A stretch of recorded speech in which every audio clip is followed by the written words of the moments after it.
Hey, welcome sa day 33 ng ating store. Bili na kayo. Bili-bili na po kayo. Hoy, ikaw, bumili ka. Pasok po dito. Dito po maraming murang cards. Pasok. Pasok na po. Nice one. Nice ka. Thank you, madam. Ano po kami card store. Wag po pa bang ubilin nyo? Paalala ko lang Ina nga ako sana isa. Ako dyan. Paano siya nakapaglagay dun? What? Paano nakapaglagay dyan, Lods? Hindi ko talaga alam. Pwede pala dyan? Legit Chon. Promise, ano yun? Wow! Ito yung bibig, Jodila. Hala, creepy ka. Random ano dyan. Customer sa laro kayo or makayupo ka lang.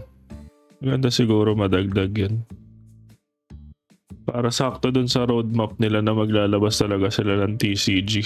Like real life. Ma-experience na ng mga tao yung game dito sa loob.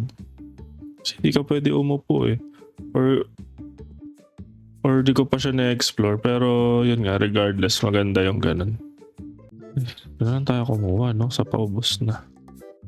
Excuse me, Umara nga talaga, no? Ang galing mo, no? Game.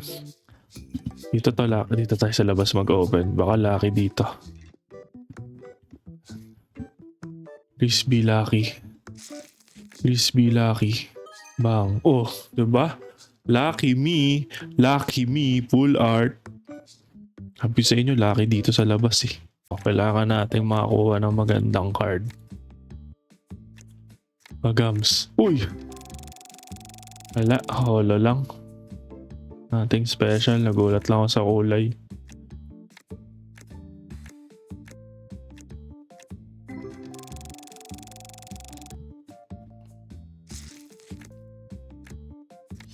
Please. Uy! Di ba nga sabi ko? Kaya nung reviews ko, isa pa to si FYHKH22. Expensive, baka wala ka lang pambili. Isa pa to si Razor Grant 6391. Ang aga mo kasi bumili. Nauna pa to bago ka magkuha ng sweldo mo sa trabaho Wala, isa pa to. Naku po, pero yung bago siya 5-star. Ang galing. Naku, dami lang talaga reklamador siguro. Gold edition.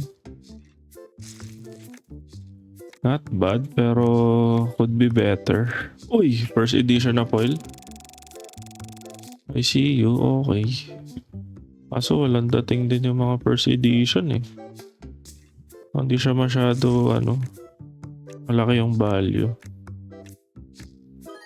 Yun ang sinasabi ko na nga ba, full art. Diba, be thankful na lang. Okay na rin. Ano kaya yung mga cards na? Sige, mamaya check ko.